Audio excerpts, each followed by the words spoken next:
اعوذ باللہ من الشیطان الرجیم بسم اللہ الرحمن الرحیم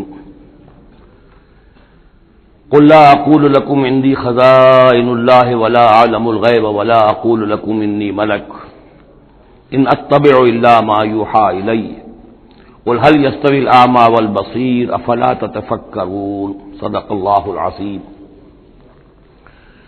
اے نبی ان سے کہہ دیجئے میں تم سے یہ نہیں کہتا کہ میرے اختیار میں ہے اللہ کے خزانے، تم مجھ سے کہتے ہو یہ دکھاؤ یہ دکھاؤ یہ دکھاؤ، میں نے کب دعویٰ کیا ہے کہ میرا اختیار ہے؟ کسی شخص سے مطالبہ کیا جانا چاہیے اس کے دعوے کے مطابق۔ میں نے الوہیت میں داخل ہونے کا کب دعویٰ کیا؟ میں نے تو دعویٰ کیا ہے کہ میں اللہ کا ایک بندہ ہوں، عام انسان ہوں، بشر ہوں، مجھ پر وحی آئی ہے، مجھے مامور کیا گیا ہے کہ تمہیں متنبہ کر دوں، وہ کام میں کر رہا ہوں۔ لا اقول لکم عندی خزائن اللہ، میں تو نہیں کہتا کہ میرے پاس کوئی اللہ کے خزانے ہیں، میرے اختیار میں ہیں۔ ولا اعلم الغیب، نہ میں نے یہ دعویٰ کیا ہے کہ غیب کا علم مجھے حاصل ہے۔ ولا اقول لکم انی ملک، نہ میں نے تم سے کبھی یہ کہا ہے یا کہتا ہوں کہ میں فرشتہ ہوں۔ ان اتبع الا ما یوحى الی، میں تو بس اتباع کر رہا ہوں اس شے کی کہ جو مجھے طرف وحی کی جا رہی ہے۔ قل هل يستوي الاعمى والبصیر، کہیے تو پھر اب برابر ہو جائیں گے دیکھنے والے اور اندھے؟ افلا تتفکرون، تو کیا تم تفکر نہیں کرتے، غور و فکر سے کام نہیں لیتے؟ وانذر بہ، اب پھر یہاں بہ پر زور دے رہا ہوں میں۔ اے نبی اس قرآن کے ذریعے سے خبردار کر دیجیے، آپ کا کام انذار ہے، تبشیر ہے۔ اوپر آ چکا ہے وما نرسل المرسلین الا مبشرین، پہلے آ چکا ہے اوحی الی ھذا القرآن لانذرکم بہ ومن بلغ، یہاں پھر آیا وانذر بہ الذین یخافون ان یحشروا الی ربہم، خبردار کر دیجئے اس کے ذریعے سے ان لوگوں کو کہ جنہیں واقعتاً کچھ خوف ہے کہ وہ اپنے رب کی طرف لے جائے جائیں گے۔ جیسا کہ میں نے آپ کو بتایا تھا کہ ان میں بھی بہت کم لوگ تھے کہ جو باعث بعد الموت کے منکر تھے، وہ یہ کہتے تھے کہ ہاں ہے، قیامت ہے، اٹھیں گے، اپنے رب کے پاس جائیں گے، لیکن وہاں ہمارے چھڑانے والے ہیں، وہ ہمیں بچا لیں گے۔ وانذر بہ الذین یخافون ان یحشروا الی ربہم لیس لہم من دونہ ولی ولا شفیع، ان کے لیے کوئی نہیں ہوگا اللہ کے سوا، نہ کوئی حمایتی نہ سفارش کرنے والا۔ اپنی ان مغالطوں کو رفع کر لیں، ان غلط فہمیوں کو رفع کر لیں۔ لعلہم یتقون، شاید کہ ان میں تقوی پیدا ہو جائے، شاید کہ وہ ڈر جائیں، شاید کہ خوف پیدا ہو جائے۔ ولا تطرد الذین یدعون ربہم بالغداۃ والعشی یریدون وجہہ، اور مت دھتکاریے آپ ان لوگوں کو کہ جو پکارتے ہیں اپنے رب کو صبح و شام اور وہ اس کی چہرے کی طالب ہیں، اس کی رضا کے جویا ہیں۔ یہ اصل میں اشارہ ہو رہا ہے کہ تمام رسولوں کے ساتھ یہ معاملہ ہوا، خاص طور پر حضرت نوح کے ساتھ بھی، کہ جو بڑے بڑے سرداران ہوتے تھے قوم کے، وہ کہتے تھے کہ اے نوح ہم تو تمہارے پاس آنا چاہتے ہیں، سمجھنا چاہتے ہیں بات کیا ہے، لیکن ہم دیکھتے ہیں جب بھی آئے تمہارے پاس، تمہاری محفل میں بیٹھے ہوتے ہیں ہمارے کمی کاری ملازم گھٹیا لوگ، اب ہماری شایان نشان نہیں ہے کہ ہم ان کے ساتھ بیٹھے۔ یہی بات حضور سے کہتے تھے کہ آپ آتے ہیں آپ کے پاس بات سمجھنے کے لیے، یہ آپ کے گرد جو جمگٹا لگا رہتا ہے یہ ہمارے غلام لوگ ہیں، یہ ہمارے جو ہے معاشرے کے پست طبقات ہیں، یہ آپ کے آس پاس ہوتے ہیں، تو پھر ہمارے شایان نشان یہ نہیں ہے کہ ہم ان کی موجودگی میں آپ سے بات کریں۔ اس پر جواب دیا جا رہا ہے اے نبی آپ ان کی باتوں سے کوئی اثر نہ لیں، آپ خام خواہ اپنے ان ساتھیوں کو، چاہے وہ غریب ہیں چاہے وہ پست طبقات سے ہیں، لیکن ان کی شان یہ ہے کہ وہ صبح و شام اللہ کو پکارتے ہیں، اللہ سے دعا کرتے ہیں، مناجات کرتے ہیں، تسبیح و تحمید کرتے ہیں، اور وہ اس کے چہرے، اس کے روح انور کے طالب ہیں، وہ اس کی رضا چاہتے ہیں، اس کی خوشی چاہتے ہیں۔ انہوں نے اپنی زندگی جو ہے من یشری نفسہ ابتغاء مرضات اللہ، یہ تو وہ لوگ ہیں جنہوں نے اپنی جانیں جو ہے اللہ کی رضا جوئی کے لیے، اللہ کی رضا حاصل کرنے کے لیے تج دی ہیں۔ ما علیک من حسابہم من شیء، آپ کے ذمے ان کے حساب میں سے کچھ نہیں ہے۔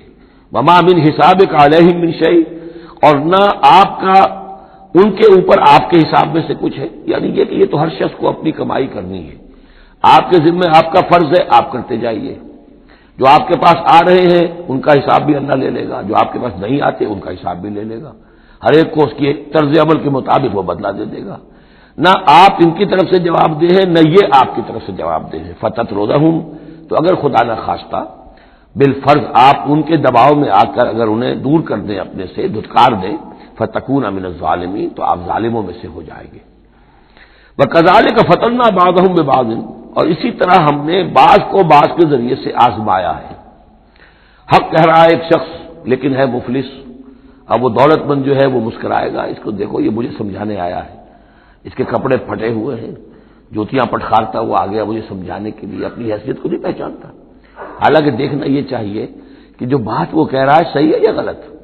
اس طرح ہم آزمائش کر دیتے ہیں لوگوں کے لیے، وَكَذَلِكَ فَتَنَّا بَعْضَهُم بِبَعْضٍ، اسی طرح ہم آزماتے ہیں بعض کو بعض کے ذریعے سے، لِيَقُولُوا، تاکہ وہ کہیں أَهَٰؤُلَاءِ مَنَّ اللَّهُ عَلَيْهِم مِّن بَيْنِنَا، کیا یہ وہ لوگ ہیں جن پر اللہ کا خاص انعام و احسان ہوا ہے ہم میں سے؟ اللہ کا احسان ہم پر ہوا ہے، دولت مند ہم ہیں، سردار ہم ہیں، چودراٹیں ہماری ہیں، حویلیاں ہماری ہیں، یہ جو ہیں گرے پڑے طبقات کے لوگ، کیا یہ ہیں کہ جو اللہ کا احسان اور ان کے اوپر اللہ تعالیٰ کا بڑا فضل ہوا ہے؟ یہ کہا کرتے تھے مکے کے لوگ بھی کہ اگر قرآن اللہ نے بھیجنا ہی تھا، کتاب نازل کرنی تھی، نبوت دینی تھی، تو کوئی رجل من القریتین عظیم، یہ جو دو شہر ہیں مکہ اور طائف، بڑے بڑے چودھری ہیں، سرمایہ دار ہیں، بڑے لوگ ہیں، سردار ہیں، ان میں سے کسی کے پاس بھیجتا۔ مکے کا یتیم جس کے پاس کوئی دولت نہیں، بچپن مفلسی میں گزرا ہے، سخت مشقت کے اندر جو ہے جوانی کا دور گزرا ہے، جس کے پاس کچھ بھی نہیں، کوئی عہدہ نہیں، کوئی منصب نہیں، قریش کا کوئی عہدہ حضور کے پاس نہیں تھا، کوئی منصب نہیں تھا، کوئی آپ کے پاس سرمایہ نہیں تھا، آپ تو پیدا ہی ہوئے ہیں یتیم۔ تو اس اعتبار سے کیا یہی رہ گیا تھا اللہ کے لیے؟ معاذ اللہ ثم معاذ اللہ۔ لِيَقُولُوا أَهَٰؤُلَاءِ مَنَّ اللَّهُ عَلَيْهِم مِّن بَيْنِنَا أَلَيْسَ اللَّهُ بِأَعْلَمَ بِالشَّاكِرِينَ، تو کیا اللہ تعالیٰ زیادہ واقف نہیں ہے ان سے کہ جو واقعتاً اس کا شکر کرنے والے ہیں؟ ایک اور جگہ آئے گا کہ اللہ تعالیٰ واللہ عالم حیث یجعل رسالتہ، اللہ بہتر جانتا ہے کہ کہاں اسے اپنی رسالت کا منصب کس کو دینا چاہیے، کس میں اس کی صلاحیت ہے۔ جیسے طالوت کے بارے میں لوگوں نے کہہ دیا تھا کہ اس کے لیے کیسے ہو سکتی ہے سرداری، جبکہ ہمارے پاس دولت ہے، اس کے پاس دولت نہیں، لم یؤت سعۃ من المال، تو کہا گیا تھا اسے جسم اور علم کے اندر اللہ نے بسطہ یعنی کشادگی عطا فرمائی ہے۔ وَإِذَا جَاءَكَ الَّذِينَ يُؤْمِنُونَ بِآيَاتِنَا، اور اے نبی اس کے برعکس یہ لوگ جو چاہتے ہیں کہ آپ دھتکار دیں ان کو، اس کے برعکس آپ کی روش کیا ہونی چاہیے ان غرباء اور فقراء کے لیے؟ وَإِذَا جَاءَكَ الَّذِينَ يُؤْمِنُونَ بِآيَاتِنَا، جب آپ کے پاس آئیں وہ لوگ جو ہماری آیات پر ایمان رکھتے ہیں، فَقُلْ سَلَامٌ عَلَيْكُمْ، تو آپ ان کو سلام کہا کیجئے اور انہیں خوشخبری دیا کیجئے، کتب ربکم علی نفسہ الرحمہ، تمہارے رب نے اپنے اوپر رحمت کو لازم کر لیا ہے، اور تمہارے لیے خاص رحمت کا مظہر کیا ہے؟ انہ من عمل منکم سوءا بجہالۃ، کہ تم میں سے کوئی بھی اگر کسی وقت کوئی برے کام کا ارتکاب کر بیٹھے، جذبات میں آ کر، ناواقفیت سے، جہالت میں، ثم تاب من بعدہ، پھر اگر وہ فوراً توبہ کر لے گا، وہ اصلاح اور اصلاح کر لے گا، فانہ غفور الرحیم، تو اللہ تعالیٰ غفور اور رحیم ہے۔ یہ تمہارے لیے مزید خوشخبری ہے، تہنیت اللہ کی طرف سے، قل سلام علیکم کتب ربکم علی نفسہ الرحمہ انہ من عمل منکم سوءا بجہالۃ ثم تاب من بعدہ واصلح فانہ غفور رحیم۔ وکذالک نفصل الآیات، آگے محذوف ہے لفظ لیتفکروا بہا ولتستبین سبیل المجرمین، اسی طرح ہم اپنی آیات کی تفصیل بیان کرتے ہیں تاکہ یہ لوگ ان پر غور کریں، تفکر کریں، اور جب غور کریں گے، تفکر کریں گے، تو مجرموں کا راستہ ان کے سامنے کھل کر آ جائے گا کہ جس راستے پر ہم جا رہے ہیں وہ واقعتاً مجرموں کا راستہ ہے۔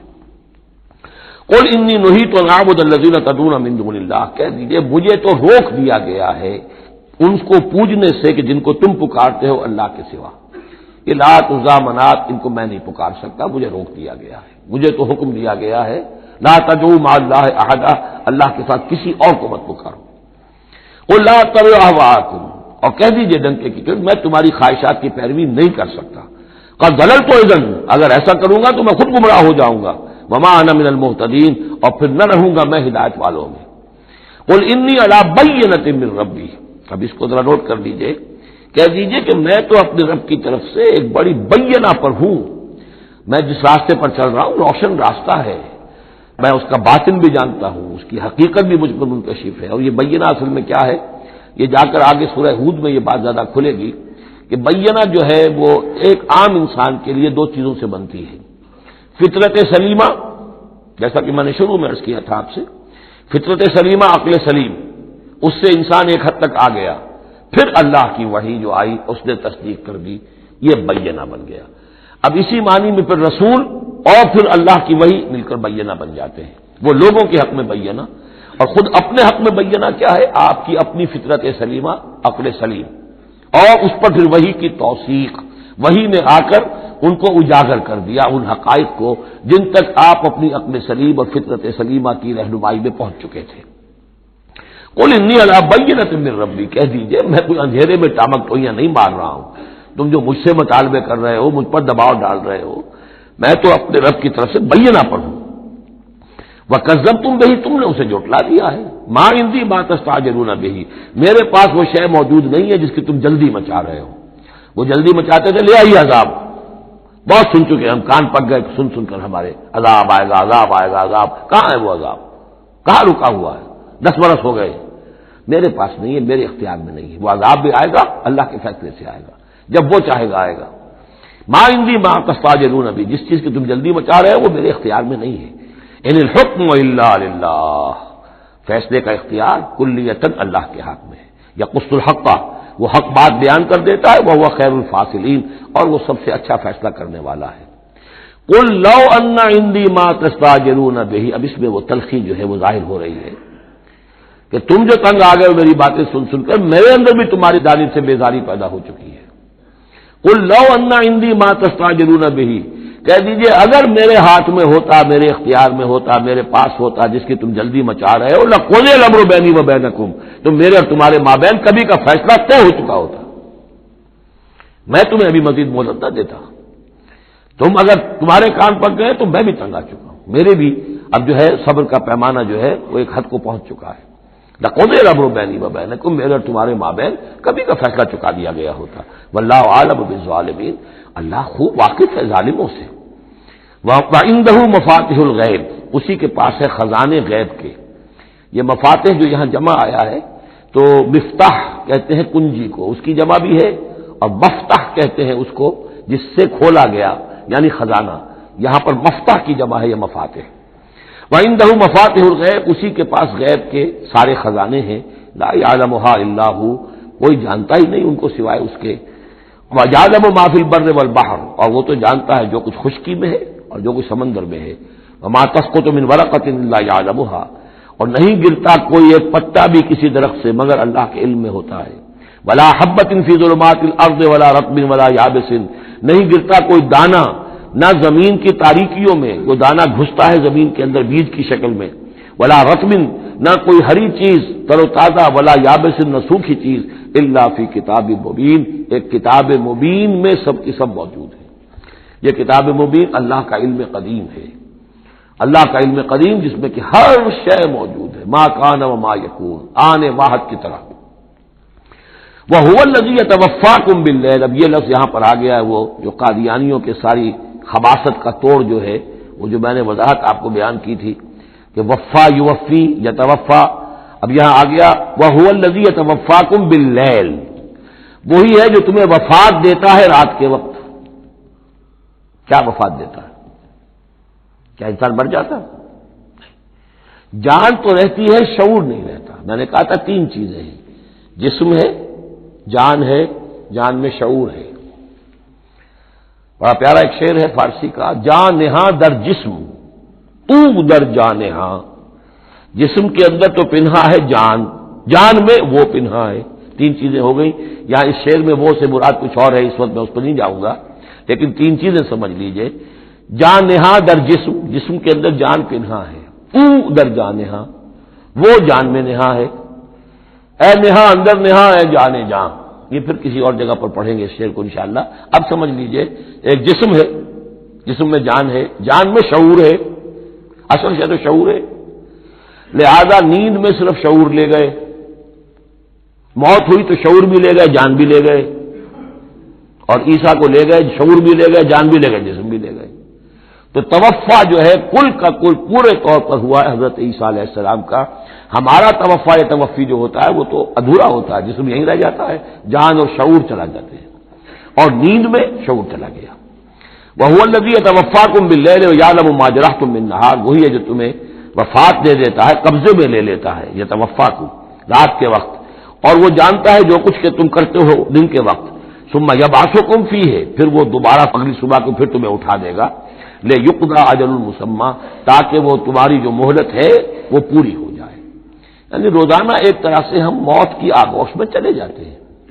آدھی موت تو ہے، نیند کسے کہتے ہیں؟ آدھی موت ہے. یہی وجہ ہے کہ جو دعا ہے صبح کو اٹھنے کے وقت کی جو مسنون دعا ہے، الحمدللہ الذی احیانی بعدما اماتنی والیہ النشور، کل شکر اور کل حمد اور کل تعریف اس اللہ کے لیے ہے جس نے مجھے دوبارہ زندہ کیا اس کے بعد کہ مجھ پر موت وارد کر دی تھی. نیند جو ہے وہ موت کی بہن ہے، اور اسی طرح اٹھنا ہے اللہ کی طرف. یہ بڑا ایک عجیب نقطہ ہے، اس کو ذہن میں اس کو اپریشیٹ کیجئے. جو شخص صبح آنکھ کھلتے ہی جس کی زبان پر یہ الفاظ آتے ہوں، الحمدللہ الذی احیانی بعدما اماتنی والیہ النشور، قیامت کے دن جب وہ اٹھے گا اس کی زبان پر یہی ترانہ خود بخود آ جائے گا. اس وقت ہوگا وہ 100% درست. الحمدللہ الذی احیانی بعدما اماتنی والیہ النشور، کیونکہ عادت پڑی ہے، ہمیشہ کہا ہے.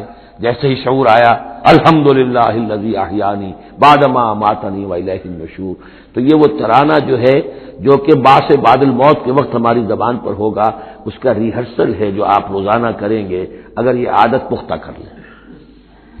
وَهُوَ الَّذِي يَتَوَفَّاكُم بِاللَّيْلِ وَيَعْلَمُ مَا جَرَحْتُم بِالنَّهَارِ ثُمَّ يَبْعَثُكُم فِيهِ لِيُقْضَىٰ أَجَلٌ مُّسَمًّى ثُمَّ إِلَيْهِ مَرْجِعُكُم، پھر اسی کی طرف تم سب کا لوٹنا ہے. ثُمَّ يُنَبِّئُكُم بِمَا كُنتُمْ تَعْمَلُونَ، پھر وہ تمہیں جتلا دے گا جو کچھ کہ تم کرتے رہے تھے. وَهُوَ الْقَاهِرُ فَوْقَ عِبَادِهِ، اور وہ اپنے بندوں پر، یہ لفظ کئی مرتبہ آیا ہے اس صورت کے اندر. اللہ پوری طرح غالب ہے، قابو یافتہ ہے اپنے بندوں پر. وَيُرْسِلُ عَلَيْكُمْ حَفَظًا، اور وہ تم پر نگہبان بھیجتا رہتا ہے. ہر انسان کے ساتھ فرشتے باڈی گارڈ کی حیثیت سے موجود ہیں، اس لیے کہ جب تک اللہ نے اجل معین رکھی ہوئی ہے اس وقت تک تو زندہ رکھنا ہے. وہ زندہ رکھنے کے لیے حفظہ، حفاظت کرنے والے نگہبان.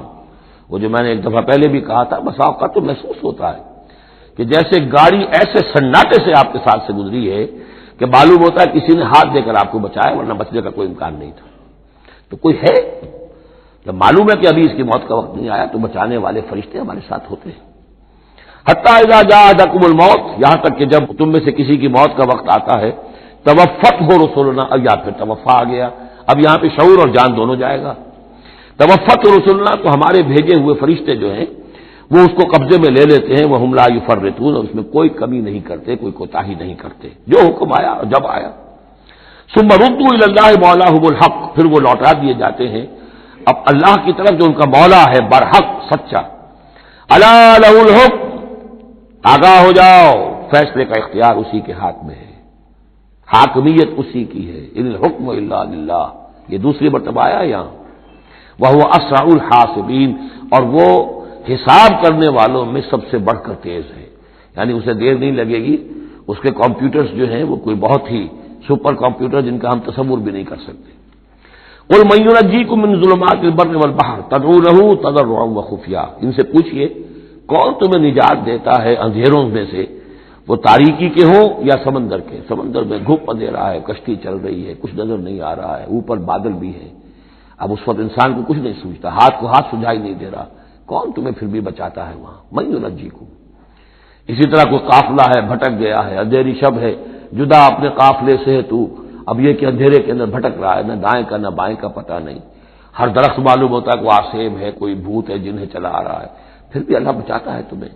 من ينجيكم من ظلمات البر والبحر تدعونه تضرعا وخفيا، اس وقت تو تم پکارتے ہو اللہ کو بہت ہی گڑ گڑاتے ہوئے اور دل ہی دل میں خفیہ خفیہ، اللہ بچا دے، اے اللہ اس وقت کو راستہ بنا دے، کوئی دستگیری ہو جائے، کسی طرف سے روشنی ہو جائے.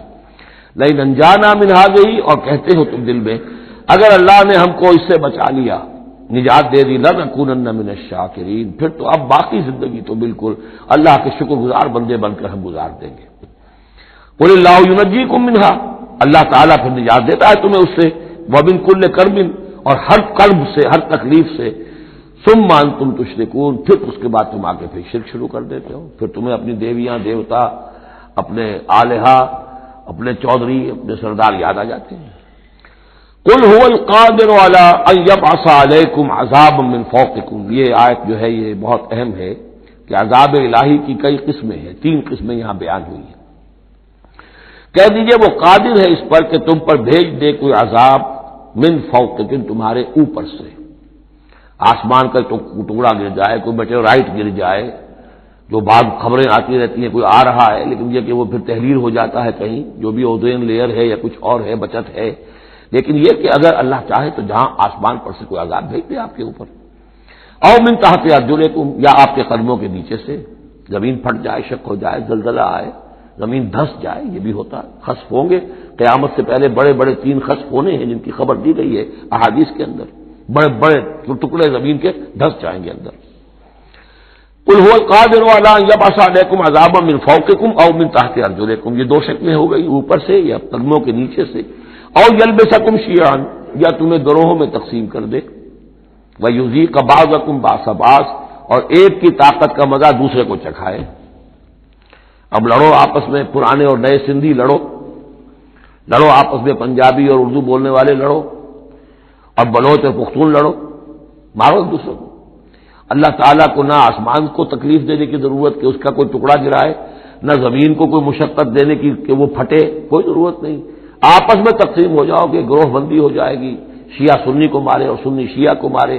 یہ جو ہے یہ عذاب الہی کی بدترین شکل ہے جو آج مسلمانان پاکستان پر مسلط ہے۔ وہ کبھی ایک قوم ہوتے تھے، ہندو کا جب مقابلہ تھا ایک قوم تھے، اور اب وہ قوم جو ہے قومیتوں میں، عصبیتوں میں تحلیل ہو چکی ہے۔ انظر کیف نصرف الآیات لعلہم یفقہون، دیکھو کیسے ہم اپنی آیات کی تصریف کرتے ہیں، تصریف کہتے ہیں آیات کو گھمانا، ایک ہی بات کو اسلوب بدل کر، انداز بدل کر، ترتیب بدل کر لانا، ایک پھول کا مضمون ہو تو 100 رنگ سے باندھو۔ وَكَذَّبَ بِهِ قَوْمُكَ وَهُوَ الْحَقُّ، اور اے نبی آپ کی قوم نے اسے جھٹلا دیا، بہی مراد قرآن، یعنی میں نے عرض کیا کہ اس صورت کیا یہ عمود، حصی معجزہ کوئی نہیں دکھائیں گے، اصل معجزہ محمد کا یہ قرآن ہے صلی اللہ علیہ وسلم، اسی لیے بہی اس کی تکرار اس میں کثرت سے ملے گی۔ وَكَذَّبَ بِهِ قَوْمُكَ وَهُوَ الْحَقُّ، یہ قرآن الحق ہے، لیکن اے نبی آپ کی قوم نے اس کو جھٹلا دیا ہے۔ قُلْ لَسْتُ عَلَيْكُمْ بِوَكِيلٍ، ان سے کہہ دیجئے میں اب تمہارا ذمہ دار نہیں ہوں، اب میں نہیں کہہ سکتا کہ کب اللہ کے عذاب کا بند جو ہے وہ کھل جائے اور تمہارے اوپر وہ عذاب ہلاکت جو ہے وہ آ جائے۔ لِكُلِّ نَبَأٍ مُسْتَقَرٌ، كُلُّ نَبَأٍ مُسْتَقَرٌ، ہر خبر، ہر بڑی بات کے لیے وقت معین ہے، فَسَوْفَ تَعْلَمُونَ، میں نہیں کہہ سکتا، جیسے کہ سورہ انبیاء میں فرمایا وَإِنْ أَدْرِيَ قَرِيبٌ أَمْ بَعِيدٌ مَا تُوعَدُونَ، میں یہ نہیں جانتا کہ جس کی تمہیں دھمکی دی جا رہی ہے وہ قریب آ چکا یا دور ہے، ٹائم ٹیبل اللہ کے علم میں ہے، لیکن یہ میں جانتا ہوں کہ اگر تمہاری روش یہی رہی تو عذاب آ کر رہے گا۔ بسوف تعلمون، اور ان قریب تمہیں معلوم ہو جائے گا۔ وَإِذَا رَأَيْتَ الَّذِينَ يَخُوضُونَ فِي آيَاتِنَا، یہ وہ آیت آ گئی جس کا حوالہ سورہ نساء کی آیت نمبر 140 میں آیا تھا کہ تمہیں پہلے ہدایت دی گئی تھی کہ جب تم لوگوں کو دیکھو کہ وہ ہماری آیات کا استہزاء کر رہے ہیں، تمسخر کر رہے ہیں، تو ان کے پاس بیٹھو مت، اٹھ کر چلے جاؤ، کم سے کم یہ کہ ایک پروٹیسٹ میں واک آؤٹ تو وہاں سے ہو جائے۔ وَإِذَا رَأَيْتَ الَّذِينَ يَخُوضُونَ فِي آيَاتِنَا، اور جب تم دیکھو لوگوں کو کہ وہ ہماری آیات میں خوض، مین میخ نکال رہے ہیں۔ دیکھیے اردو میں ہم ایک لفظ بولتے ہیں غور و خوض، بڑا غور و خوض ہو رہا ہے، بہت غور و خوض کے بعد میں اس نتیجے پر پہنچا ہوں۔ یہ دونوں لفظ جو عربی زبان کے بہت قریب کے ہیں، غور کے معنی، غور اچھے معنی میں آتا ہے اور خوض برے معنی میں آتا ہے۔ صحیح چھان پھٹک کرنا اور غور کرنا، اس کے ما لہو ما علیہ، فار کیا ہے اگینسٹ کیا ہے، یہ مثبت انداز میں یہ ہے غور۔ خوض ہے مین میخ نکالنا، اس کے اندر جو ہے بال کی کھال خام خواہ کو اتارنا، یہ کوشش ہے، یہ خوض ہے۔ وَإِذَا رَأَيْتَ الَّذِينَ يَخُوضُونَ فِي آيَاتِنَا، جبکہ وہ ہماری آیات میں اس طریقے کا معاملہ کر رہے ہوں تو جب تم دیکھو فَأَعْرِضْ عَنْهُمْ، تو ان سے کنارہ کرو، حَتَّى يَخُوضُوا فِي حَدِيثٍ غَيْرِهِ، یہاں تک کہ پھر وہ کسی اور بات میں لگ جائے، کسی اور مذاق میں، ٹھٹے میں، پھر تم ان کے پاس جا سکتے ہو۔ وَإِمَّا يُنْسِيَنَّكَ الشَّيْطَانُ فَلَا تَقْعُدْ بَعْدَ الذِّكْرَىٰ، اور اگر تمہیں شیطان بھلا دے، تم بیٹھے ہوئے تھے وہاں گفتگو شروع ہوئی، کچھ دیر تک تمہیں احساس نہیں ہوا کہ یہ تم اس کام میں لگ گئے ہیں، تو تمہیں یاد نہیں آیا، لیکن فلا تقعد بعد الذکر، جب یاد آ جائے تو مت بیٹھو ان کے ساتھ، مع القوم الظالمین، ان ظالموں کے ساتھ، پھر وہاں سے واک آؤٹ کرو احتجاجاً، اور پھر یہ البتہ منتظر رہو کیونکہ دعوت و تبلیغ کے لیے پھر تمہیں آنا ہے۔ تو قالوا سلاما، علیحدہ بھی ہو تو وہ لٹ مار کے نہ ہو، بلکہ یہ کہ اٹھو وہاں سے تو بڑی خوبصورتی کے ساتھ۔ وما علی الذین یتقون من حسابہم من شیء، اور یقیناً جو لوگ اللہ کی تقوی کی روش اختیار کرتے ہیں ان پر ان کے حساب کی کوئی ذمہ داری نہیں ہے، ولکن ذکریٰ لعلہم یتقون، لیکن یہ یاد دہانی ہے تاکہ وہ تقوی اختیار کریں۔ وذر الذین اتخذوا دینہم لعبا ولہوا، اور چھوڑو ان کو، دفع کرو، نظر انداز کرو، ان سے آپ نظر پھیر لو کہ جنہوں نے اپنے دین کو کھیل اور کود بنا لیا ہے، کھیل، ہنسی مذاق، ٹھٹا۔ بہت سے لوگ اب بھی مل جائیں گے آپ کو دین کے معاملے میں کبھی سنجیدہ ہوتے ہی نہیں، دین کی بات اگر شروع ہوگی تو وہ اسے استہزاء میں، تمسخر میں، ٹٹ بٹس میں، اینیکڈوٹس میں، یہ واقعات یوں ہو گیا تھا، یہ ایسا تھا، اس میں اس کو جو ہے وہ ختم کر دیں گے۔ وذر الذین اتخذوا دینہم لعبا ولہوا وغرتہم الحیات الدنیا، اور ان کو تو اصل میں دھوکے میں مبتلا کر دیا ہے دنیا کی زندگی نے، ساری توجہات ادھر ہیں، بھاگ دوڑ اس کے لیے ہے، زیادہ سے زیادہ کمانا ہے، مال جمع کرنا ہے، حلال سے ہو حرام سے ہو، ساز و سامان کی فکر پڑی ہوئی ہے۔ وذکر بہی، اب پھر بہی کو نوٹ کیجئے، تذکیر کیجئے، اس کے قرآن کے ذریعے سے تذکیر کیجئے، جیسے کہ سورہ قاف کی آخری آیت ہے فذکر بالقرآن من یخاف وعید، قرآن کے ذریعے سے تذکیر کیجئے اس شخص کو کہ جس کے اندر کچھ خوف ہے اللہ کے وعدے کا، اللہ کی وعید کا۔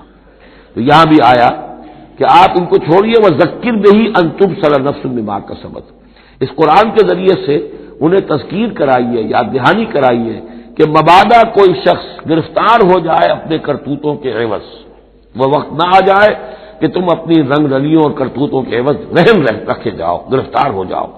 لیس لہا من دون اللہ ولی ولا شفیع، پھر اس کے لیے اللہ کے سوا کوئی نہیں ہوگا، یا اللہ کے مقابلے میں اللہ سے بچانے والا کوئی نہیں ہوگا، نہ کوئی ولی اور نہ شفیع۔ لیکن دوسری مرتبہ کیٹیگوریکل ڈینائل شفیع کی آیت الکرسی کے ضمن میں عرض کر چکا ہوں، بیشتر مقامات پر قرآن مجید میں کیٹیگوریکل ڈینائل ہے، کوئی شفاعت نہیں۔ البتہ ہے ایک شفاعت کا، ایک شفاعت حقہ کی ایک حیثیت ہے، اس کو سمجھنے کی ضرورت ہے، اس کی شرائط ہے، اس کی لیمٹس ہیں۔ اگر ان شرائط اور لمٹ سے آزاد کر دیں گے تو پھر یہ ہے کہ وہ شفاعت کا جو تصور ہے ایمان بالآخرت کی نفی کر دے گا، پھر کوئی فائدہ ہی نہیں، ڈر کھائے گا۔ جب چھڑوانے والے ہیں جو چاہو کرو، جو بھی کچھ ہے لیکن تیرے محبوب کی امت میں ہے، شرابی ہے، زانی ہے، بدماش ہے، چور ہے، ڈاکو ہے، حرام خور ہے، غبن کرتے ہیں، جو بھی کچھ ہے لیکن تیرے محبوب کی امت میں ہے، تو اگر تو اسی پر کوئی معاملہ طے ہونا ہے تو خامخواہ کاہے کو آدمی ہاتھ روکے، بابر بعیش کوش کے عالم دوبارہ نہیں، پھر تو جو عیش کر سکتے ہو کرو، جہاں آج پڑتا ہے کیوں روکتے ہو؟ تو سیدھی سیدھی بات ہے۔ لیس لہا من دون اللہ ولی ولا شفیع وان تعدل کل عدل، یہ وہی عدل آ گیا، اور اگر فدیہ دینا چاہیں کل کا کل فدیہ، لا یؤخذ منہا، نہیں قبول کیا جائے گا۔ واتقوا یوما لا تجزی نفس عن نفس شیئا ولا يقبل منها شفاعۃ ولا یؤخذ منها عدل ولا هم ينصرون، جو یہ 2 مرتبہ سورہ بقرہ میں آ چکا ہے۔ اولئک الذین ابسلوا بما کسبوا، یہ لوگ تو اب گرفتار ہو چکے ہیں اپنی کرتوتوں کے عوض، اب یہ رہن ہے۔ لہم شراب من حمیم، ان کے لیے تو ہے پینے کے لیے تو کھولتا ہوا پانی، وعذاب علیم بما کانوا یکفرون، اور دردناک عذاب ہوگا ان کے کفر کی پاداش میں۔ قل اندعو من دون اللہ ما لا ينفعنا ولا يضرنا، اے نبی ان سے کہیے کیا ہم پکاریں اللہ کو چھوڑ کر ان چیزوں کو جو نہ ہمیں نفع پہنچا سکتی ہے نہ نقصان۔ یہ بت کیا نفع پہنچائیں گے تمہیں، کیا نقصان پہنچائیں گے؟ خود اپنی حفاظت کر نہیں سکتے، اپنی مکھیاں اڑا نہیں سکتے، ان کو پکارتے ہو، ان کے سامنے سجدے کرتے ہو، ان کو متھے ٹیکتے ہو۔ اندعو من دون اللہ ما لا ينفعنا ولا يضرنا، خیر بت کی بات تو ہو گئی بہت ہی واضح، باقی بھی اس کائنات کے اندر کوئی کسی کے لیے نہ خیر کے پر قدرت رکھتا ہے نہ شر پر، الا باللہ، لا حول ولا قوت الا باللہ۔ یہ یقین ہو جائے تب توحید مکمل ہوگی، پھر کس کے سامنے آدمی سر جھکائے خام کا، کس کے آگے اپنی عزت نفس پیش کرے، اس کا دھیلا کرے، کسی کے ہاتھ میں اختیار ہے ہی نہیں، لا حول ولا قوت الا باللہ۔ حدیث میں آیا ہے، حضرت عبداللہ ابن عباس کو مخاطب کر کے کہا ہے کہ اے نوجوان اس بات کو اچھی طرح جان لے، اگر تمام دنیا کے انسان مل کر چاہیں، اولکم وآخرکم وانسکم وجنکم، کہ تمہیں کوئی فائدہ پہنچا دے، نہیں پہنچا سکتے جب تک کہ اللہ نہ چاہے، اور تمام انسان چاہے تمہیں کوئی نقصان پہنچا دے، نہیں پہنچا سکتے جب تک اللہ نہ چاہے۔ تو پھر یک درگیر و محکم گیر پکارو اللہ کو، کسی اور کو پکارنے کا، کسی اور سے سوال کرنے کا، کسی اور سے ڈرنے کا، کسی اور سے التجائیں کرنے کا، کسی اور کا استغاثہ کرنے کا، دہائی دینے کا کیا فائدہ؟ قل ندعو من دون اللہ ما لا ينفعنا ولا يضرنا ونرد على اعقابنا، اور ہم جو ہے اپنی ٹیڑیوں کے بل لوٹا دیے جائیں بعد از ہدان اللہ، جبکہ ہمیں تو اللہ نے ہدایت دے دی ہے۔ کالذی استہوتہ الشیاطین فی الارض حیران، کیا اس طرح کے آدمی ہم بن جائیں کہ جن کو شیاطین نے، جنوں نے کسی جنگل میں بیابان میں اس کی مت مار دی ہو، راستہ بھلا دیا ہو، اب اسے کچھ نظر نہیں آ رہا۔ لہو اصحاب یدعونہ الی الہدی ائتنا، ہیں اس کے ساتھی جو اس کو پکار رہے ہیں کہ آؤ ہماری طرف، ہدایت کی طرف آؤ، ہمارے پاس آؤ۔ قل ان ھدی اللہ ھو الھدی، یہ نقشہ کھینچ دیا گیا ہے جماعتی زندگی کی کتنی برکت ہے۔ آپ اکیلے ہو، کہیں بھٹک گئے ہو، تو پھر یہ کہ آپ کے لیے سیدھے راستے پہ آنا بہت مشکل ہو جائے گا۔ جماعتی زندگی ہے، ساتھی ہیں، جس کو کہا ہے سورہ توبہ میں کونوا مع الصادقین، معیت اختیار کرو، رہو ساتھ سچوں کے۔ کسی وقت ہوتا ہے انسان کو کوئی ایسی آزمائش پیش آ گئی ہے، اس کا دماغ چکرا گیا ہے، گھوم گیا ہے، نہیں سمجھ میں آ رہا، راستہ نہیں نکل رہا، مشکل بڑی آ گئی ہے، ایک طرف حرام ہے لیکن یہ ہے کہ دباؤ کو بہت پڑ رہا ہے، گھر والوں کا پڑ رہا ہے، بچوں کا پڑ رہا ہے، بیوی کا پڑ رہا ہے، راستہ غلط ہے۔ اس میں یہ ہے کہ ایسے وقت میں بسا اوقات پھر اگر رفقا ہیں، ساتھی ہیں، آپ کے کامریڈز ہیں، آپ کے کولیگز ہیں، اس کے ساتھ وہ پکارتے ہیں، ساتھ ہاتھ جو ہے آپ کا تھام کر آپ کو سہارا دیتے ہیں۔ قل ان ھدی اللہ ھو الھدی، یقیناً ہدایت کہہ دیجئے اللہ ہی کی ہدایت اصل ہدایت ہے۔ وَأُمِرْنَا لِنُسْلِمَ لِرَبِّ الْعَالَمِينَ، اور ہمیں تو حکم یہ ہوا ہے کہ ہم تمام جہانوں کے پروردگار کی تابع داری اختیار کریں اور فرمانبرداری اختیار کریں۔ وَنَقِيمُ الصَّلَاةَ وَاتَّقُوهُ، اور یہ کہ نماز قائم کرو اور اس کا اللہ کا تقوی اختیار کرو۔ وَهُوَ الَّذِي إِلَيْهِ تُحْشَرُونَ، اور وہی ہے جس کی طرف کہ تمہیں جمع کر دیا جائے گا۔ وَهُوَ الَّذِي خَلَقَ السَّمَاوَاتِ وَالْأَرْضَ بِالْحَقِّ، اور وہی ہے جس نے آسمان اور زمین بنائے ہیں حق کے ساتھ۔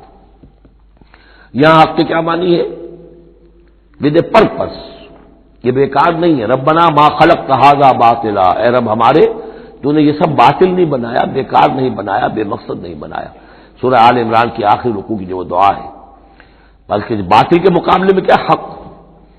وَهُوَ الَّذِي خَلَقَ السَّمَاوَاتِ وَالْأَرْضَ بِالْحَقِّ وَيَوْمَ يَقُولُ كُن فَيَكُونُ، اور جس دن وہ کہے گا ہو جا، وہ ہو جائے گا۔ کیا ہو جائے گا؟ جب وہ چاہے گا اس کائنات کو لپیٹ بھی دے گا، اسی نے بنایا ہے حق کے ساتھ، اور اس کو اسی کے حکم سے لپٹ جائے گی۔ آگے چل کر آئے گا یوم نطوی السماء کطی السجل للکتب، جس دن کہ ہم تمام خلاؤں کو اور فضاؤں کو اور آسمانوں کو، ان سب کو ایسے لپیٹ دیں گے جیسے کہ تم کتابوں کا تومار لپیٹ لیتے ہو۔ والسماوات مطویات بیمینہ، تمام یہ خلا اور سما یہ سب اللہ کے داہنے ہاتھ میں لپٹے ہوئے ہوں گے۔ قولہ الحق، اس کا فرمانا ہی حق ہے۔ اس کا کیا معنی ہے؟ صرف اس کا کہہ دینا کن، بس، اسے کسی اور شے کی ضرورت نہیں ہے، کوئی ذریعہ، کوئی میٹر، کوئی انرجی، کچھ نہیں۔ قولہ الحق، اس کا فرمانا ہی برحق ہے، اس کا کہہ دینا ہی برحق ہے۔ کن فیکون، یوم یقول کن فیکون قولہ الحق، وَلَهُ الْمُلْكُ يَوْمَ يُنفَخُ فِي الصُّورِ، اور اسی کے لیے ہوگی بادشاہی اس دن جس دن کے سور میں پھونکا جائے گا۔ اگرچہ حقیقت میں تو بادشاہی اب بھی اسی کی ہے، لیکن ابھی جھوٹے سچے بادشاہ بیٹھے ہوئے ہیں۔ ابھی شاہ فہد صاحب بھی براجمان ہیں، اور بھی شاہ بھی اور کوئی ہوں گے، حسن بھی ہیں، حسین بھی ہیں، وہ شاہ بھی ہیں اور بھی ہیں، ملکہ بھی ہیں، یہ سب جو ہیں یہ سب نسیہ منسیہ ہو جائیں گے۔ لمن الملک اليوم للہ الواحد القہار، معلوم کیا کہ اب بھی اگرچہ بادشاہی اسی کی حقیقت میں، لیکن یہ جھوٹے سچے ڈرامے والے خدا جو ہے کچھ نہ کچھ بیٹھے نظر آتے ہیں بادشاہ۔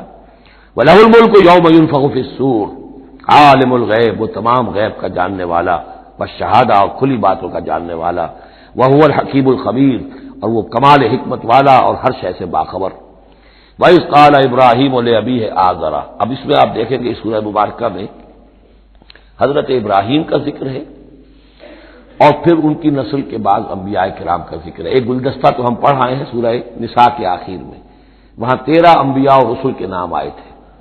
یہاں اس سے ذرا بڑا گلدستہ آئے گا، یہاں پہ 17 انبیاء اور رسل کے نام آئیں گے. پھر حضرت ابراہیم علیہ السلام کا ذکر یہاں آیا ہے، اور جو جن رسولوں کی قوموں پر ہلاکت کے بارے میں قرآن میں صراحت کے ساتھ مذکور ہے، ان 6 کا ذکر جو ہے سورہ اعراف میں آئے گا. حضرت ابراہیم علیہ السلام کی قوم کا کیا حشر ہوا، یہ صراحت کے ساتھ قرآن میں مذکور نہیں ہے. جو قوم نوح کے ساتھ، ہود کے ساتھ، قوم صالح کے ساتھ، قوم شعیب کے ساتھ ہوا، تو حضرت ابراہیم علیہ السلام کے معاملے کو علیحدہ نکال لیا ہے، وہ سورہ انعام میں. اور باقی جو ہے نوح، ہود، صالح اور شعیب، لوط اور موسیٰ، ان کا ذکر جو ہے وہ آپ کو ملے گا سورہ اعراف میں، اس لیے کہ ان کا معاملہ ایام اللہ کا ہے. تو فذکرہم بایام اللہ، التذکیر بآلاء اللہ اس میں ہے، التذکیر بایام اللہ اس میں ہے، لہذا یہاں حضرت ابراہیم کا ذکر ہے. وَإِذْ قَالَ إِبْرَاهِيمُ لِأَبِيهِ آزَرَ أَتَتَّخِذُ أَصْنَامًا آلِهَةً، اور یاد کرو جب کہ کہا ابراہیم نے اپنے باپ آزر سے، کیا تم نے ان بتوں کو اپنا خدا بنا رکھا ہے. یہاں جو آزر کا لفظ خاص طور پر آیا ہے میرے نزدیک، یہ اصل میں تورات کی نفی کے لیے، تورات میں طارح نام لکھا گیا ہے گویا اس کی تصحیح کے لیے، ورنہ یہاں کوئی خاص ضرورت نہیں تھی. وَإِذْ قَالَ إِبْرَاهِيمُ لِأَبِيهِ، یہ کافی تھا، لیکن نام اس لیے دیا گیا کہ تورات سے پڑھنے والوں کو مغالطہ ہوتا ہے، اور اسی مغالطے کو اہل تشیع نے اختیار کر لیا ہے. انہوں نے تورات میں جو نام دیا گیا ہے اسے حضرت ابراہیم کا باپ کہا ہے، اور حضرت یہ جو آزر تھا اس کو کہا ہے کہ یہ چچا تھا. اس کی خاص وجہ ہے، وہ پھر کسی موقع پر بیان ہوگی، لیکن یہ کہ تورات کی اس غلطی کو اہل تشیع نے اختیار کیا. قرآن مجید نے اسی کی نفی کے لیے یہاں پر حضرت ابراہیم کے والد کا نام صراحتاً بتا دیا کہ آزر ہے. وَإِذْ قَالَ إِبْرَاهِيمُ لِأَبِيهِ آزَرَ، اور یاد کرو جب کہ کہا تھا ابراہیم نے اپنے باپ آزر سے، أَتَتَّخِذُ أَصْنَامًا آلِهَةً، کیا آپ نے ان بتوں کو اپنا الہ بنایا ہوا ہے. انی اراک وقومک فی ضلال مبین، میرا تو خیال یہ ہے، میری رائے تو یہ ہے کہ آپ بھی اور آپ کی قوم بھی کھلی گمراہی میں مبتلا ہے. وَكَذَلِكَ نُرِي إِبْرَاهِيمَ مَلَكُوتَ السَّمَاوَاتِ وَالْأَرْضِ، اور اسی طرح ہم دکھانے لگے یا دکھاتے رہے ابراہیم کو آسمانوں اور زمین کے ملکوت. ملکوت سے مراد کیا ہے کہ اللہ تعالیٰ نے اس کائنات کا جو نظام قائم کیا، جسے میں کہتا ہوں کہ جو یونیورسل گورنمنٹ ہے، اس کا ایک نظام ہے، اس کے کارندے ہیں، تو اس کے مشاہدہ اللہ تعالیٰ اپنے رسولوں کو کراتا ہے تاکہ ان کا یقین جو ہے وہ یقین اس درجے کا ہو جائے کہ جیسے کہ اپنی آنکھوں سے دیکھی ہوئی چیزیں. وَلَيَكُونَ مِنَ الْمُوقِنِينَ، اور تاکہ وہ پوری طرح یقین کرنے والوں میں سے ہو جائے. لیکن واو چونکہ یہاں آیا، اس سے پہلے ہم محذوف مانیں گے تاکہ وہ اپنی قوم پر حجت قائم کر سکے اور پوری طرح یقین کرنے والوں میں سے ہو جائے. یہ جو آگے آ رہا ہے یہ در حقیقت حضرت ابراہیم علیہ السلام کی طرف سے اپنی قوم پر حجت کو اس طور سے پیش کیا گیا ہے. بعض حضرات کے نزدیک یہ ہے کہ یہ حضرت ابراہیم کا اپنا ذہنی ارتقاء ہے کہ واقعتاً انہوں نے سمجھا یہ ستارہ خدا ہے، پھر ڈوب گیا تو کہا کہ نہیں یہ تو ڈوب گیا، پھر چاند کو دیکھا تو چاند خدا ہے، پھر کہا نہیں یہ تو یہ بھی جو ہے غروب ہو گیا، پھر سورج کو کہا. تو یہ بات اصل میں بعض حضرات کی رائے ہے یہ، اور الفاظ سے کچھ متبادل بھی ہوتا ہے، لیکن یہ ہے کہ زیادہ صحیح رائے جس سے کہ آگے آ جائے گا وَتِلْكَ حُجَّتُنَا آتَيْنَاهَا إِبْرَاهِيمَ عَلَىٰ قَوْمِهِ، تو معلوم ہوتا ہے کہ یہ اصل میں حضرت ابراہیم علیہ السلام نے حجت قائم کرنے کے لیے یہ تدریج اختیار کی اپنی قوم کو سمجھانے کے لیے. اور حضرت ابراہیم علیہ السلام اللہ کے نبی تھے، اور نبی کوئی بھی زندگی کے کسی بھی مرحلے پر مشرک نہیں ہوتا. اس کی شریعت، اس کی سرشت اتنی خالص ہوتی ہے. صدیقین مشرک نہیں ہوتے، نبی تو ان سے بھی اونچے درجے کے ہیں. حضرت ابو بکر نے کبھی شرک نہیں کیا، حضرت عثمان نے کبھی شرک نہیں کیا، جو صدیقین ہیں صحابہ میں سے. وَكَذَلِكَ نُرِي إِبْرَاهِيمَ مَلَكُوتَ السَّمَاوَاتِ وَالْأَرْضِ وَلِيَكُونَ مِنَ الْمُوقِنِينَ فَلَمَّا جَنَّ عَلَيْهِ اللَّيْلُ، جب ان پر رات جو ہے اس نے تاریکی کر دی، رأى كوكبا، انہوں نے دیکھا ایک چمکدار ستارے کو. قال هذا ربی، انہوں نے کہا یہ میرا رب ہے. یہ گویا کہ کہہ رہے کیا، ہاں یہ میرا رب ہے. اب یہ سوالیہ انداز بھی ہو سکتا ہے، ود سائن آف ایکسکلیمیشن ہو سکتا ہے کہ لوگوں کو کہنے کے لیے کہ یہ رب ہے، یہ انٹروگیشن کا بھی ہو سکتا ہے. هذا ربی فلما افل قال لا احب الافلین، جب وہ ڈوب گیا تو کہا بھائی یہ ڈوب جانے والی شے تو پھر میں تو پسند نہیں کر سکتا کہ میں اس کو اپنا خدا مان لوں. یہ قوم جو تھی ستارہ پرست بھی تھی، بت پرست بھی تھی، ستارہ پرست بھی تھی، اور نمبر 3 شاہ پرست بھی تھی. تینوں قسم کے شرک اس قوم میں موجود تھے کہ جس میں حضرت ابراہیم بھیجے گئے. یہ بیبیلونیا یا عراق، آج کا عراق، سابق بیبیلونیا، اس کا ایک شہر اس شہر کے بھی اب کھنڈرات نکل آئے ہیں، کھدائیاں ہو چکی ہیں۔ شہر میں پیدا ہوئے ہیں، پھر وہاں سے ہجرت کر کے فلسطین گئے ہیں، اور پھر حضرت اسماعیل کو آباد کیا ہے حجاز میں، اور اپنے بیٹے حضرت اسحاق کو آباد کیا ہے فلسطین میں۔ تو یہ ان کے ذہن میں رکھیے۔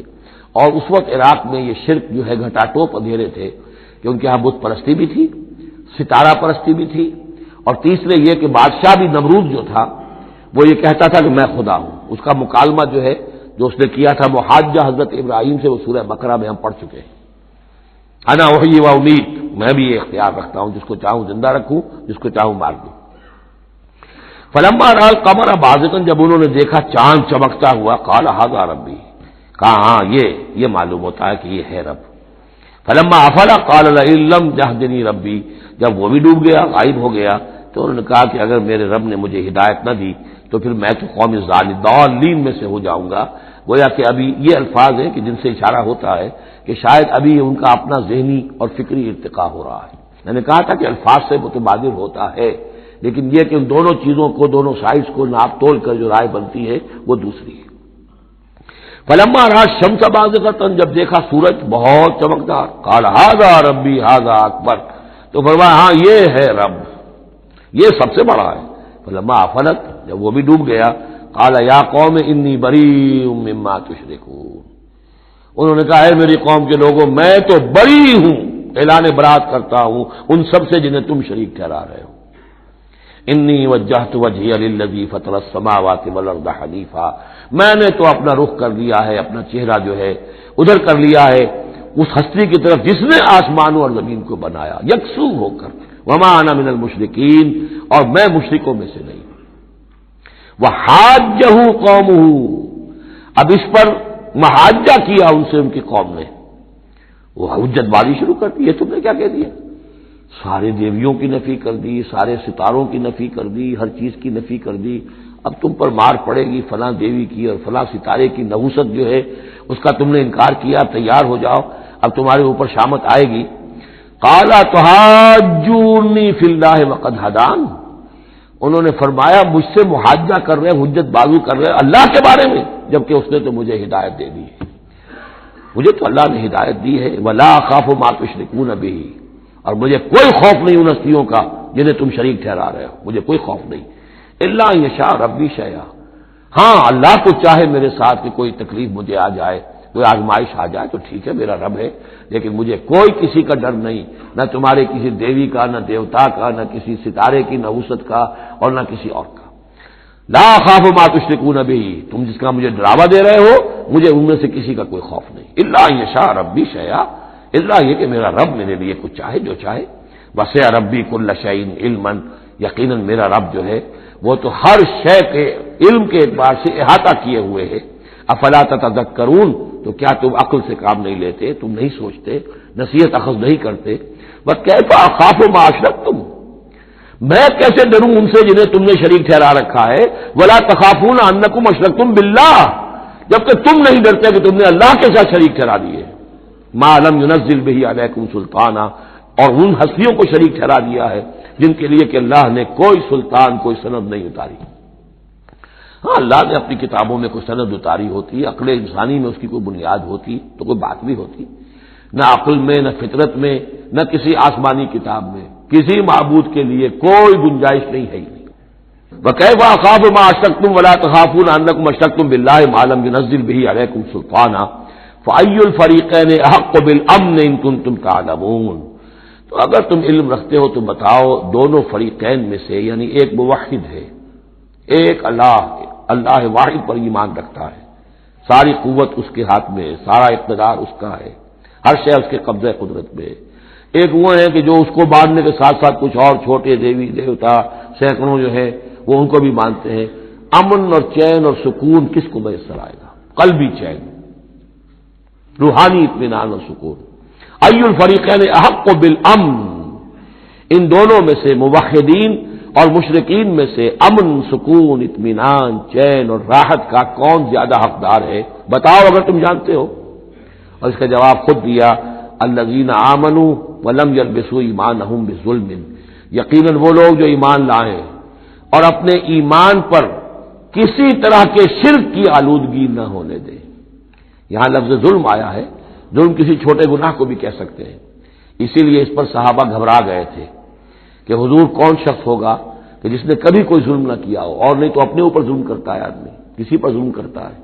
تو اس کا تو مطلب ہے کوئی شخص بھی یہ جو مقام ہے جو یہاں بیان کیا جا رہا ہے اس کا جو سزاوار اور اس کا حقدار نہیں ہو سکتا. آپ نے فرمایا نہیں، یہاں ظلم سے مراد شرک ہے. پھر آپ نے سورہ لقمان کی آیت پڑھی، اس میں فرمایا کہ ان الشرک لظلم عظیم. وَإِذْ قَالَ لُقْمَانُ لِابْنِهِ یا بنی لا تشرک باللہ ان الشرک لظلم عظیم. یہاں پر ظلم سے مراد شرک ہے، یعنی ایمان ایسا ہو کہ جو شرک کی ہر آلودگی سے پاک ہو.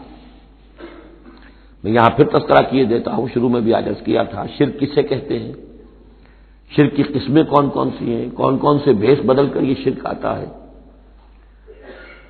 باہر رنگے کے خواہی جامہ می پوش من اندازے قدت را می شناسم. تم چاہے کسی بھی رنگ کا لباس پہن کے آ جاؤ، میں تمہیں تمہارے قد سے پہچان لوں گا. تو قد سے پہچاننا جو ہے شرک کا آسان نہیں ہے، بھیس بدلتا ہے. اس کے لیے ضروری ہے، اور آج کے دور میں شرک کس کس شکل میں موجود ہے اس کا سمجھنا بہت اہم ہے. اس موضوع پر میرے 6 گھنٹے کے کیسٹس موجود ہیں. الذین آمنوا ولم یلبسوا ایمانہم بظلم، یقیناً وہ لوگ جو ایمان لائے اور جنہوں نے اپنے ایمان میں کسی بھی نوع کے شرک کی آمیزش نہ ہونے دی، اولئک لہم الامن وہم مہتدون، ان کے لیے ہے امن اور وہی ہوں گے راہیاب. یہ امن اور ایمان اور اسلام اور سلامتی کا جو آپس میں تعلق ہے لفظی اعتبار سے، وہ اس دعا میں بہت نمایاں ہو جاتا ہے کہ جو حضور ہر نیا جو چاند دیکھتے تھے ہر مہینے کا جو دعا مانگتے تھے، اللہم اہلہ علینا بالامن والایمان والسلامت والاسلام. اے اللہ یہ مہینہ جو شروع ہو رہا ہے اس نئے چاند کے ساتھ، ہلال کے ساتھ، اسے ہم پر طلوع فرما امن اور ایمان کے ساتھ اور سلامتی اور اسلام کے ساتھ. تو یہ بڑا گہرا ربط ہے ان الفاظ کے اندر. میرا چھوٹا سا کتابچہ ہے قرآن اور امن عالم، آج سے شاید کوئی میں سمجھتا ہوں کہ 30-32 سال پہلے کی تقریر تھی میری، لیکن وہ ان موضوعات پر میں سمجھتا ہوں کہ بہت مختصر لیکن بہت مفید ہے. فرمایا وَتِلْكَ حُجَّتُنَا آتَيْنَاهَا إِبْرَاهِيمَ عَلَىٰ قَوْمِهِ، اس کا میں حوالہ دے رہا تھا. یہ پوری سرگوش بیان کر کے اب فرمایا یہ ہماری وہ حجت تھی جو ہم نے ابراہیم کو عطا کی اس کے قوم کے خلاف. یہ سارا محاجہ حضرت ابراہیم اپنی قوم سے کر رہے تھے.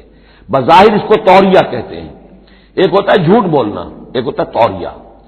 توریہ یہ ہے کہ آپ کہیں کوئی بات ایسی کہ جو جھوٹ تو نہیں ہے لیکن جس سے سننے والا مغالطے میں مبتلا ہو جائے. مثلا حضرت شیخ الہند رحمۃ اللہ علیہ کا واقعہ ہے، جس زمانے میں ان کے وارنٹ نکلے ہوئے تھے اور وہ حرمین شریفین میں تھے، مکہ مکرمہ میں تھے، وارنٹ نکلا ہوا ہے اور شریف حسین والی مکہ جو ہے اس کے سپاہی ڈھونڈتے پھر رہے ہیں کہ کہاں ہے مولوی ہندوستانی جو ہے جو باغی ہے انگریزوں کا، اس کو پکڑا جائے. اب یہ ایک جگہ پر یہ کہیں کھڑے ہوئے تھے تو ایک شرطے نے آ کر جو وہاں کا سپاہی تھا پوچھا ان کے بارے میں محمود الحسن کو جانتے ہو؟ کہ یہاں جانتا ہوں. وہ کہاں ہے؟ محمود الحسن کہاں ہے؟ تھوڑا سا 2 قدم پیچھے ہٹ کے کہا ابھی یہیں تھے. جھوٹ تو نہیں بولا نا، 2 قدم پیچھے ہٹ کر کہا ابھی یہیں تھے، بالکل سچ بولا. اس نے سمجھا ابھی یہیں تھے، دوڑا ادھر دوڑ گیا اپنے نکل گئے. اس کا نام ہے توریہ. یہ جھوٹ بھی نہیں ہے لیکن یہ کہ سننے والے کو مغالطہ بھی ہو گیا.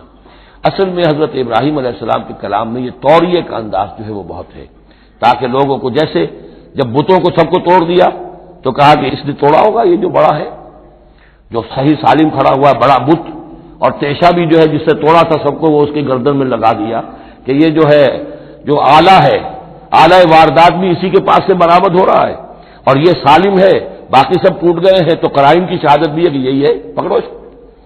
تو یہ ہوتا ہے ان کو سمجھانے کے لیے کہ وہ سوچیں، دروں بینی پر آمادہ ہو جائیں. تو یہ ہے میرے نزدیک ان آیات کا محل یہ ہے. وَتِلْكَ حُجَّتُنَا آتَيْنَاهَا إِبْرَاهِيمَ عَلَىٰ قَوْمِهِ، اور یہ ہماری وہ دلیل تھی جو ہم نے عطا فرمائی ابراہیم کو اس کی قوم کے خلاف. نرفع درجات من نشاء، ہم بلند کرتے ہیں درجے جن کے چاہتے ہیں.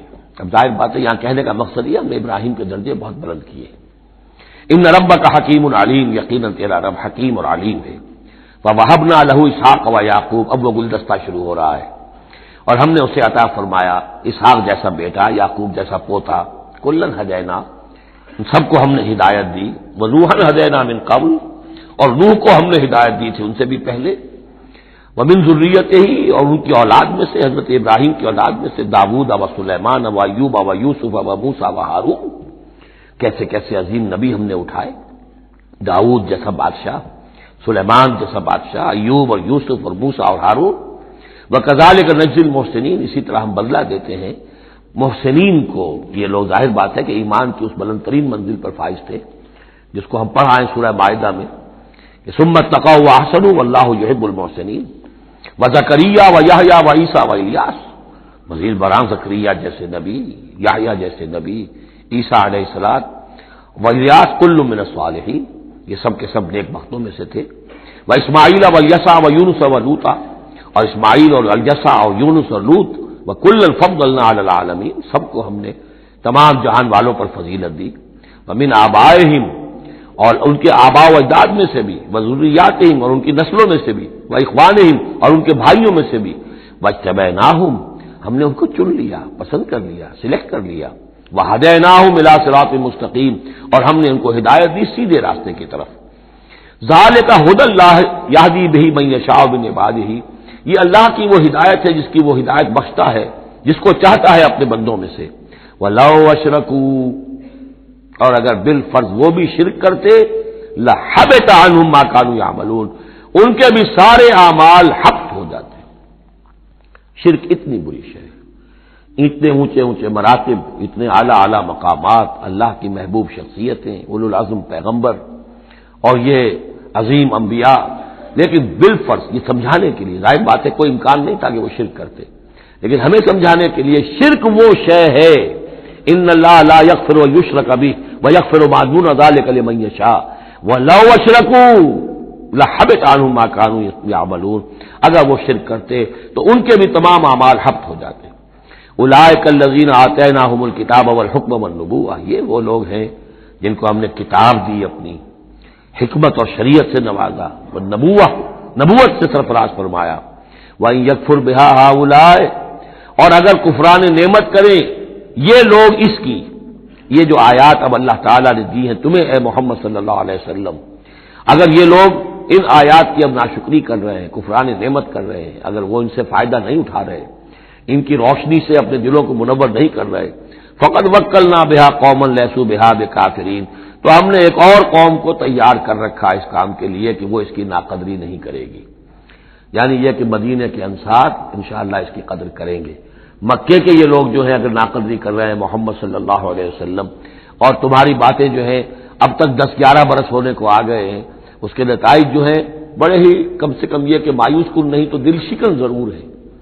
محمد جیسا مبلغ اور رسول اور داعی اور مربی اور مزکی اور معلم، اور 10-12 برس کی جد و جہد میں بمشکل 150 پونے 200 آدمی، پہلے 10 برس میں تو بمشکل 125 آدمی۔ تو یہ ہے کہ اس اعتبار سے فَإِن يَكْفُرْ بِهَا هَؤُلَاءِ، اگر یہ لوگ کفران نعمت کر رہے ہیں ان کا، فقد وکلنا بہا، تو ہم نے مقرر کر دیے ہیں کچھ اور لوگ، قومن، ایک ایسی قوم لیسوا بہا بکافرین، جو اس کی ناشکری نہیں کریں گے۔ کچھ پتہ نہیں یہ ہماری جو دعوت رجوع القرآن ہے جو کہاں کہاں پھیل رہی ہے، پاکستان میں ٹی وی پر بینڈ ہے، میرا درس نہیں آ سکتا، انڈیا میں دوردرشن کبھی کبھی دکھا دیتا ہے، دلی سے خبر آ جاتی ہے کہ دوردرشن پہ میرے کبھی کیسٹ جو ہے ٹی وی کے درس دکھائے جا رہے ہیں۔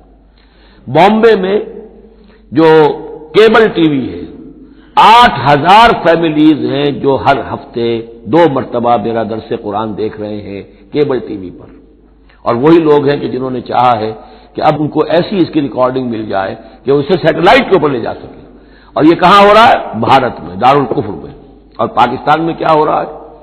جو کچھ ہو رہا ہے وہ آپ کے سامنے ہے۔ تو اگر ناقدری کرنے والے ہیں، گرفتہ چینیاں احرام و مکی خفتہ در بٹھا، چینیوں نے تو احرام باندھ لیے، اور مکی جو ہے ابھی سویا ہوا ہے بتھا کی وادی کے اندر، ابھی اسے ہوش ہی نہیں ہے کہ وہ اٹھے وہ بھی احرام باندھے۔ تو یہ بہرحال یہ آیت بڑی اہم ہے اس اعتبار سے، آج کے دور میں خاص طور پر یہ ہے کہ کوئی مایوسی انسان کو ہونی نہیں چاہیے۔ ہمیں تو پتہ بھی نہیں ہے کہ کہاں کہاں یہ بات پھیل رہی ہے، ممکن ہی نہیں ہے مجھے معلوم ہو کہ میرے کیسٹ کہاں کہاں پہنچ گئے۔ وہ تو جہاں کہیں بھی جاتا ہوں، دیکھتا ہوں، سنتا ہوں، کوئی کہتا ہے میرے پاس 300 کیسٹ آپ کے ہیں، کوئی کو ملتا ہے میں بھائی اتنے کیسٹ آپ کے ہیں میں سنتا ہوں. اب یہ دعوت پھیل رہی ہے. اب یہ میں نہیں کہہ سکتا کہ کس جگہ پر یہ جڑ پکڑے زمین کے اندر اور یہ انقلابی دعوت جو ہے قرآن کی وہ وہاں ایک تناور درخت بنے, ایک تحریک زبردست انقلابی اٹھے. فَإِن يَكْفُرْ بِهَا هَؤُلَاءِ فَقَدْ وَكَّلْنَا بِهَا قَوْمًا لَيْسُوا بِهَا بِكَافِرِينَ. اگر یہ اس کی ناقدری کر رہے ہیں تو اے نبی آپ آزردہ خاطر نہ ہو, ہم نے ایک اور قوم کو تیار کر لیا ہے کہ وہ اس کی ناقدری نہیں کریں گے. اولئک الذین ھدی اللہ فبہداہ مقتدہ, یہ وہ لوگ ہیں جن کو اللہ نے ہدایت دی تھی. یہ 17 نام جو اوپر ہم نے پڑھے ہیں, فرمایا کہ اللہ فرما رہا ہے ہم نے انہیں ہدایت دی تھی. فبہداہ مقتدہ, تو آپ بھی ان کی ہدایت کی پیروی کیجئے. یہ بہت اہم نقطہ ہے جو یہاں پر نوٹ کر لینے کا ہے کہ جو بھی سابقہ انبیاء کے معاملات کہیں آئیں اور ان کی نفی نہ آئے, وہ چیز گویا کہ ہم مسلمانوں کے لیے بھی وہ چیز جو ہے وہ اس قابل ہے کہ ہم اس کی اتباع کریں, اس کی پیروی کریں, اس کو مانیں. چنانچہ اسی اعتبار سے یہ رجم اور قتل مرتد, یہ 2 سزائیں جو ہیں یہ ہمارے ہاں اہل سنت نے اور سب تمام مسلمانوں نے یہ لی ہے کہ رجم کی سزا قرآن میں نہیں ہے, یہ سابق شریعت کی سزا ہے جس کو حضور نے برقرار رکھا ہے. قتل مرتد کا ذکر بھی قرآن مجید میں نہیں ہے, یہ بھی سابق امت کے اندر سابق شریعت کی سزا ہے جس کو برقرار رکھا گیا ہے.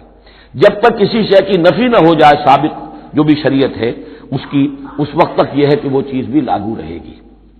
فرمایا اولئک الذین ھدی اللہ فبہداہ مقتدہ قل لا اسألکم علیہ اجرا, اور کہہ دیجئے کہ میں تم سے اس پر کسی اجر کا طالب نہیں ہوں, میں نے تم سے کوئی محنتانہ کبھی طلب نہیں کیا, تم سے کوئی معاوضہ نہیں مانگا. ان هو الا ذکری للعالمین, یہ نہیں ہے مگر تمام جہان والوں کے لیے یاد دہانی ہے, نصیحت ہے. جو چاہے اس سے کسب فیض کرے, جو چاہے اس سے نور حاصل کرے, جو چاہے اس سے صحیح صراط مستقیم تک کی رہنمائی اخذ کر لے, یہ تو اللہ تعالیٰ کی طرف سے ایک صدقہ جاریہ ہے. ان هو الا ذکری للعالمین, یاد دہانی اور نصیحت ہے تمام جہان والوں کے لیے. بارک اللہ لی ولکم فی القرآن العظیم ونفعنی وإیاکم بالآیات والذکر الحکیم.